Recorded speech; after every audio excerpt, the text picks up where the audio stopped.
ऐ ईमान वालो, न तो अल्लाह और रसूल से खयानत करो और न अपनी अमानतों में खयानत करो, और तुम इन बातों को जानते हो। और जान रखो कि तुम्हारा माल और औलाद बड़ी आजमाइश है, और ये कि अल्लाह के पास नेकियों का बड़ा सवाब है। मोमिनो, अगर तुम अल्लाह से डरोगे तो वो तुम्हारे लिए हक व बातिल का फर्क जाहिर कर देगा और तुम्हारे गुनाह मिटा देगा और तुम्हें बख्श देगा, और अल्लाह बड़े फजल वाला है। और उस वक्त को याद करो जब काफिर लोग तुम्हारे बारे में चाल चल रहे थे कि तुमको कैद कर दें या जान से मार दें या वतन से निकाल दें। तो उधर तो वो चाल चल रहे थे और इधर अल्लाह तदबीर कर रहा था, और अल्लाह बेहतरीन तदबीर करने वाला है।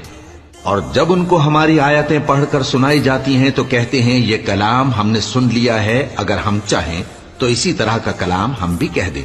और ये है ही क्या, सिर्फ अगले लोगों की हिकायतें हैं। और जब उन्होंने कहा कि